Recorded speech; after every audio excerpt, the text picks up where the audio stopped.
عالمی منظرنامے پر بڑی خبر، برطانوی وزیر اعظم لیز ٹرس نے استعفیٰ دے دیا ہے۔ بادشاہ چارلس سے ملاقات میں استعفے کا اعلان سے ان کو آگاہ کیا اور لیز ٹرس نے کنزرویٹو پارٹی کی سربراہی چھوڑنے کا بھی فیصلہ کر لیا۔ لیز ٹرس محض 6 ہفتوں تک وزارت عظمیٰ کے عہدے پر فائز رہیں اور مختصر ترین عرصے تک وزارت عظمیٰ کے عہدے پر رہنے کا ریکارڈ بنا ڈالا۔ مرسل علی شاہ لندن سے ہمیں جوائن کر رہے ہیں۔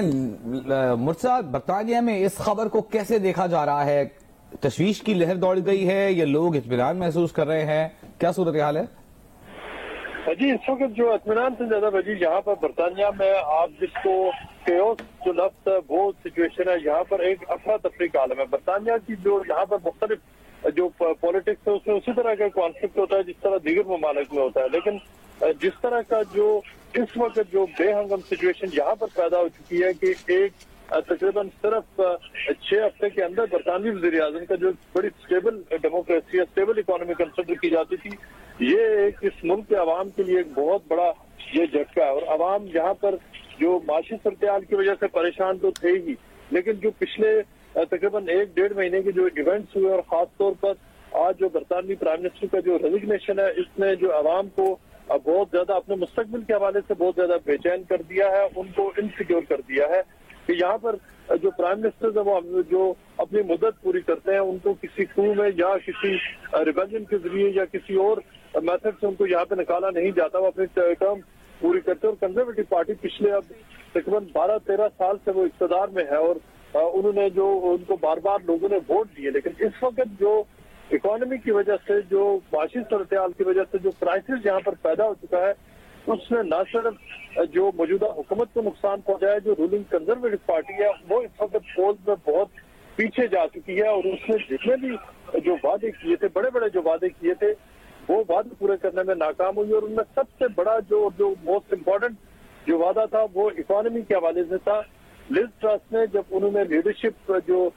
تقریباً آج سے 2 مہینے پہلے جب وہ مختلف ڈیبیٹس میں گئی، جو دیگر ان کے ساتھ کنٹینڈر تھے ان کے ساتھ، انہوں نے یہ کہا تھا کہ اگر ان کو وزیر اعظم بنایا گیا تو وہ ایک اکنامک پلان ڈیلیور کریں گی، وہ ایک ایسا روڈ میپ دیں گی کہ وہ امیڈیٹلی جو مختلف بلز ہیں، جو انرجی بلز ہیں، جس میں جو الیکٹریسٹی کا بل ہے، گیس کا بل ہے اور جو کنزمپشن سے ریلیٹڈ جو میٹرز ہیں وہ ان کو امیڈیٹلی کنٹرول کریں گی اور عوام کو ریلیف دیں گی، وہ ایسا کچھ بھی نہیں کر سکی۔ اور انہوں نے لوگوں نے ان کو ووٹ ہی، جو کنزرویٹو پارٹی کی جو سپورٹرز ہیں، جو رجسٹرڈ ممبرز ہیں، انہوں نے ان کو اسی وعدے کے اوپر انہوں نے ووٹ دیے تھے کہ وہ جا کر لوگوں کو ہمارے دیکھنے والوں کے لیے تھوڑا سمجھنے کے لیے بتائیے گا کہ جو مستعفی ہونے کا فیصلہ ہے لیز ٹرس نے، وہ کیا جو ہم دیکھ رہے ہیں کچھ ہفتوں سے احتجاج چل رہے ہیں عوام کی طرف سے برطانیہ میں، اس کی وجہ سے کیا یا پارٹی کے اندر سے بہت زیادہ ان کو مزاحمت کا سامنا تھا؟ یہاں تک بات پہنچی کیسے اور اب آگے کیا پلان ہے کنزرویٹوز کا؟ دیکھیں، جو پرائم منسٹر کی سیٹ پر بیٹھنے کے بعد لیز ٹرس کو یہ اندازہ ہو گیا کہ جو اس وقت جو اکانومی کی سچویشن ہے وہ کنٹرول نہیں کر سکتی، اور یہی وہ وجہ بنی ہے کہ جس نے ان کو یہ سوچنے پر مجبور کر دیا کہ وہ اگر وہ مزید جو 10 ڈاؤننگ اسٹریٹ میں ٹھہرتی ہیں تو ان کے اوپر نہ صرف پریشر بڑھے گا بلکہ ان کے لیے مسائل بھی پیدا ہوں گے۔ مختلف فیکٹرز ہیں جن میں ایک فیکٹر تو یہ ہے کہ جو مسلسل عوام کی طرف سے تنقید ہو رہی ہے کنزرویٹو پارٹی پر اور پرائم منسٹر پر کہ لوگوں کو یہاں پر جو مختلف جو پرائسز بڑھی ہیں انفلیشن کی وجہ سے لوگ بہت زیادہ پریشانی کا شکار ہیں، اور یہاں پر لوگوں کی اوپینین کو اہمیت دی جاتی ہے۔ اور جو کرٹیسزم کیا گیا وہاں سے آغاز ہوا، اس کے بعد جو ان کو اپنی پارٹی کے اندر سے جو ان کا منشور تھا اس کے خلاف جانے کی، یعنی کہ جو انہوں نے وعدہ کر کے آئی تھی وہ ان کو بھی نظر آ رہا تھا کہ وہ اب اس پہ ڈیلیور نہیں کر سکتی، اور اس کے ساتھ ساتھ ان کو پارٹی کے اندر سے بہت زیادہ ان کے خلاف آوازیں آنا شروع ہوئی، جس کے بعد انہوں نے اسٹیپ ڈاؤن کرنے کا فیصلہ کیا۔ مرتضیٰ ہمارے ناظرین سمجھائیے گا، یوکرین روس جنگ جس سے سارا یورپ متاثر ہو رہا ہے،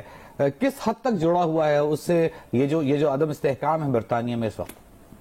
جی بہت زیادہ۔ اس وقت جو لیز ٹرس نے جو اپنے ریزگنیشن جو انہوں نے اسپیچ دی ہے، جو اسٹیٹمنٹ ایشو کیا، انہوں نے اس میں سب سے پہلے یوکرین کا ذکر کیا اور انہوں نے یہ کہا ہے کہ یوکرین کی وجہ سے نہ صرف یہ کہ برطانیہ میں انسٹیبلٹی آئی، عدم استحکام آیا، بلکہ پوری دنیا میں آیا ہے اور پورے یورپ میں آیا ہے، اور اس جو عدم استحکام ہے اور اس کے بعد جو اس کا ڈائریکٹ جو ہٹ لگا ہے وہ اکانومی پہ لگا، جو یورپ کی اکانومی پہ، برطانیہ کی اکانومی پہ، اور یہی وہ فیکٹر ہے جو بنیاد بنا ہے ان کا، کیونکہ اگر جو یوکرین کی جنگ نہ ہوتی تو یہاں پہ خیال یہ کیا جاتا ہے کہ جو انرجی پرائسز ہے وہ نہ بڑھتی، اور جو انرجی پرائسز بڑھی ہیں ان کے بڑھنے کی وجہ سے باقی